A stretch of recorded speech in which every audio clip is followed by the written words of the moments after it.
10 anos. Há 10 anos, exatamente no dia 10 de abril de 2015.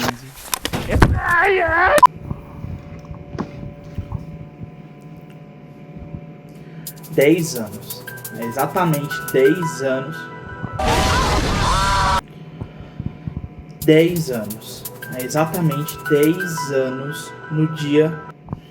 Não consegue, né? 10 anos. Há 10 anos, exatamente no dia 10 de abril de 2015, lançava o que seria a melhor série de super-heróis já feita na história. Uma série de um personagem injustiçado nos cinemas, mas muito querido pelos fãs e que, quem diria, na Netflix viria seus dias de glória. Uma parceria nunca imaginada traria a melhor versão do personagem adaptada dos quadrinhos à tela. A história do Homem Sem Medo. Depois disso, claro, a Netflix viu uma oportunidade tremenda de fazer rios de dinheiro e criou seu próprio universo de super-heróis em parceria com a Marvel. Tivemos os Defensores, os Vingadores Time B, os Vingadores do Povão, e claro que não foi bom quanto a gente queria, mas nem tudo desagradou. Tivemos excelentes 3 temporadas de Demolidor, 2 temporadas de Justiceiro, uma temporada excepcional de Jessica Jones e uma temporada meia boca de Luke Cage. Uma coisa é inegável, o casting era certo. Os atores escolhidos para viver Matt Murdock, Frank Castle, Jessica Jones, Luke Cage e Punho de Ferro tinham sido certeiros. Carisma sem igual e uma química maior ainda em tela. Já se falavam em todo canto. Quando esses personagens verão a luz do dia nos cinemas?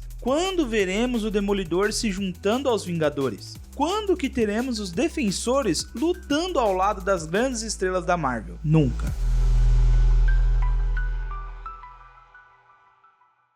No finalzinho de 2019, eram-se exterminadas quaisquer chances de retorno para uma nova série. Segunda temporada de Defensores, terceira temporada de Luke Cage, os planos não deram muito certo. Sendo os maiores sucessos de Demolidor e Jessica Jones com 3 temporadas, a Netflix pisou no freio. Altos salários, críticas negativas das séries desse universo fizeram com que a Netflix repensasse suas ações e tudo chegou de fato ao fim, com a compra da Disney pela Marvel e pelos direitos de seus personagens em definitivo. A Disney, que vinha de Vingadores Ultimato e vários filmes ruins após, e o pensamento era apenas um só. O que será desses personagens? Uma história linda foi feita na televisão, mas seria esse o fim? E então, no dia 16 de dezembro de 2021, estreou Homem-Aranha Sem Volta pra Casa, e isso aconteceu. Public opinion.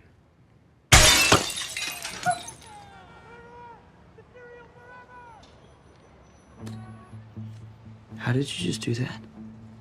I'm a really good lawyer. Pera, era ele mesmo? Era ele mesmo? Sir Matt Murdock em carne e osso? Meus olhos não podiam acreditar no que eu estava vendo. Antes mesmo de assumir tudo de bom e ruim que a Netflix fez com os personagens, a Disney ouviu os fãs e reescalou o único homem que poderia interpretar o Homem Sem Medo. Era Charlie Cox, de volta ao papel que fez seu nome em Hollywood. Já tínhamos rumores que especulavam a volta desses personagens. A Marvel, 5 meses após o lançamento do filme, põe todas as séries da Netflix em seu catálogo. Não fazia sentido a Marvel ter comprado os direitos e colocado as séries em seu catálogo, porque se era ruim, por que faria questão? Novas séries foram sendo lançadas, teremos a volta desses personagens, alguns diziam. E naquele mesmo ano, tivemos a notícia de que uma nova série do Demolidor estava sendo produzida. Fotos foram saindo, o Justiceiro tinha voltado, Fog, Paige, e se passaram 3 anos desde então, e Demolidor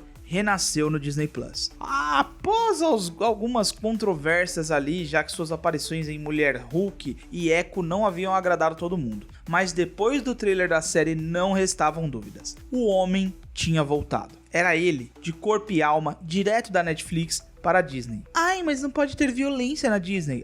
Mas com ele pode. Quando Joe Bertal disse que quase não voltou com o Justiceiro por conta da proposta que ele foi apresentada, a gente teve um pouco de medo. Mas quando ele só aceitou voltar com o Justiceiro porque a Disney Marvel decidiu fazer a sua versão, a versão real do Justiceiro que ele acreditava, eu não tive mais medo. Eu estava pronto para tudo que a Marvel tinha para me oferecer. O hype era gigantesco. Pronto, vocês me fisgaram como um peixinho. E então, após assistir esses 9 episódios que culminaram a sua primeira temporada, eu tenho que dizer que esse programa aqui tá uma porra. Não é que seja chato ou mal produzido, se bem que se a gente for pensar ali pelo lado dos efeitos visuais, olha, a gente pode chamar de mal produzido sim. Mas tá chato, tá sem sal.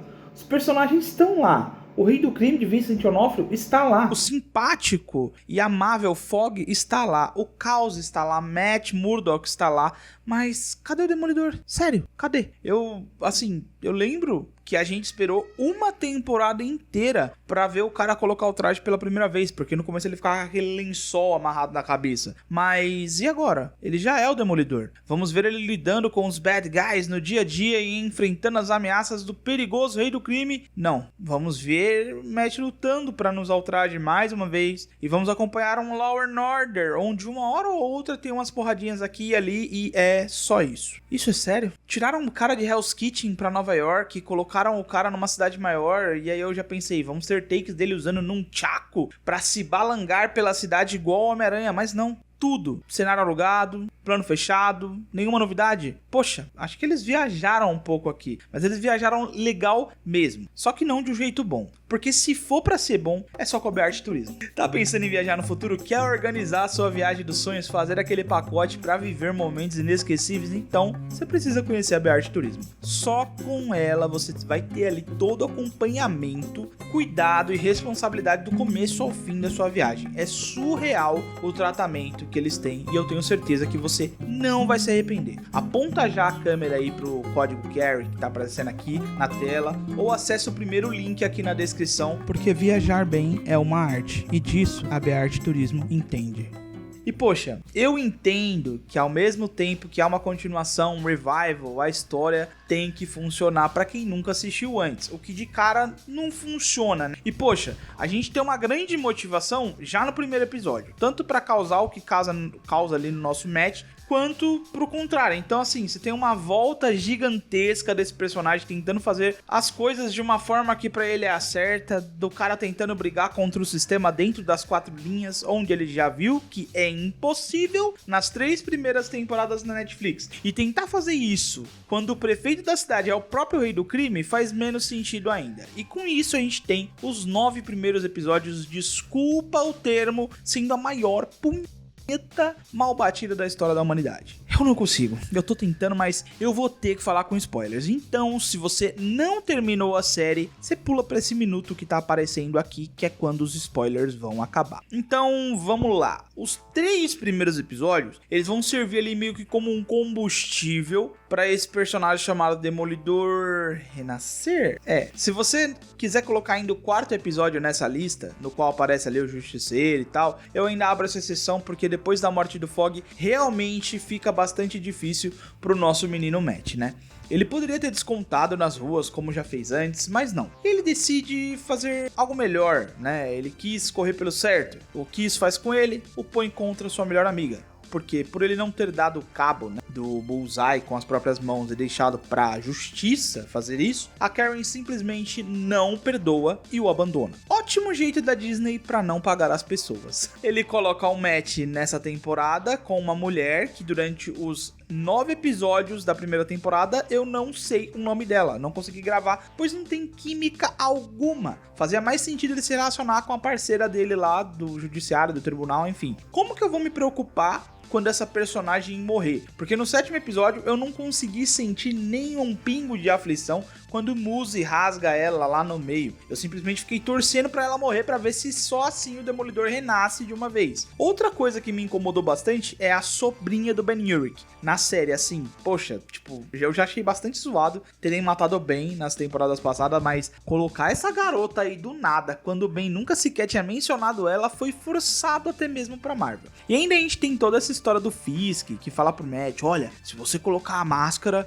eu vou atrás de você. E aí, porque ele fala que vigilante é tudo vagabundo, bando safado. E o Matt do outro lado tá falando, ó, sai da linha pra você ver. Sai da linha pra você ver. É engraçado, né, quando eu tô falando do Matt Murdock. Mas assim, fica essa briguinha dos dois aí, onde nenhum dos dois se ataca. E aí o Matt tem esses surtos, onde ele tem recaídas de Demolidor e procura situações pra socar alguém. E depois fica segurando ali a foto do Fog ali. Ele pega a fotinha do Fog e fica pedindo desculpas ali. Ai, desculpa, pelo amor de Deus, meu amigo. Sabe, é muito mimimi. E nesses 7 primeiros episódios tem muito pouco do Demolidor. Muito pouco da história, assim, do Demolidor em si. A história com o Fog, assim, era gatilho suficiente pra continuar socando o bandido. Ainda temos a história do Hector, o Tigre Branco, que por sinal, os 3 primeiros episódios, o arco ali do Hector é muito bom. O final dele mais surpreendente ainda, a gente se empolga, mas aí chega lá no 4º episódio que você esperou uma semana pensando, agora o homem vai ficar brabo. Não, ele vai lá chorar pro Justiceiro e em poucos minutos, assim, pelo menos é uma coisa boa, né? Poucos minutos de tela, o Jon Bernthal nos lembra do porquê só ele pode interpretar esse personagem, né? Que sensacional, que magnífico ver esse cara em cena. Ele dá aula de atuação e não tem jeito, ele nasceu pra esse papel. E bem, a história se desenrola no 6º episódio, já que o 5º é um filler muito ruim que só serve pra ligar o personagem da Kamala Khan com um Demolidor. O porquê disso? Talvez novos Vingadores, jovens Vingadores, enfim, eu não faço ideia. Os episódios saíram juntos e a desculpa que a Marvel deu foi que um episódio precisava do outro ali pra se completar, você não conseguiria entender um sem assistir o outro e adivinha só. Não precisava ter esse 5º episódio, porque ele é simplesmente usado em um flashback ali no início do episódio, ligando alguns momentos de fúria do Matt. Pra quê? Sério, muito fraco o episódio e ainda bem, assim, ele é bem mais ou menos e sem pé nem cabeça, sendo completamente relevante pra história e ainda traz o personagem que é o pai da Kamala Khan, que adivinha, era insuportável na série da Kamala e aqui, enfim, ele consegue ser mais insuportável ainda porque a gente vê o Matt ele bancando um cara super legal com ele e, cara, é de dar nos nervos, é muito ruim. E bem, o 6º episódio, finalmente a gente é apresentado ao vilão dessa história, né, que no caso é o vilão secundário, que é o Muse, ou se você viu aí em português, o Muso. Enfim, a gente descobre que todas as pichações que são mostradas várias e várias vezes, de formas repetitivas ao decorrer dos episódios, eram dele, e que ele as pintava com o sangue de suas vítimas. Estima-se mais de 60 vítimas já tenham sido mortas por ele. E o episódio começa com as pessoas achando os corpos. É sério isso? Mais de 60 corpos e só agora os corpos estão sendo achados. Demorou 6 episódios ali. Enfim, muito mal contada essa história. Precisou ali 60 pessoas desconhecidas morrerem pro Matt querer se envolver na história como Demolidor. Eu sei que teve a sobrinha do Hector ali como um principal fator, mas poxa, ela ainda assim é uma desconhecida. E o seu melhor amigo da vida não foi capaz de fazer ele voltar. Mas a morte do Tigre Branco também não foi capaz de voltar ele ali. O Fisk, né, como prefeito, não foi capaz de a gente ver ele colocando a máscara, mas 60 pessoas ali morreram, totalmente desconhecidas. A sobrinha do cara é capturada, então, tipo assim, as coisas mais significantes possíveis pra ele são as que fazem ele colocar a máscara, tipo, não faz sentido. Muito ruim de verdade mesmo. Pelo menos tarda, mas não falha. O nosso demônio de Hell Kitchen coloca seu manto pra fazer o trabalho do diabo, o trabalho que precisa ser feito. A minha única pergunta é, precisava fazer a gente esperar 7 episódios após longos 7 anos? Eu acho que não, é até meio poético. Ele derrota o Muso, que sendo bem sincero, pra que existiu, né? Porque na verdade nem ele que derrota, né? É a própria a psicóloga derrota o cara. Mas assim, o cara aparece no 6º episódio e no 7º morre. É bem desagradável e dá vontade de nem assistir mais. E nesse momento, eu já tava pensando, não vamos ter nenhum combate do Demolidor contra o Rei do Crime. Então levando isso pra uma segunda temporada. E aí, o sentimento que eu comecei a ter foi só um: nojo. Nojo da Disney, da Marvel, por sequer pensar nos seus fãs, por entregar algo tão porco, entregar tão pouco de um personagem riquíssimo, que me faz pensar se não era melhor tê-lo deixado na Netflix, porque aqui nada empolga. Os episódios 8 e 9, eles são pra mostrar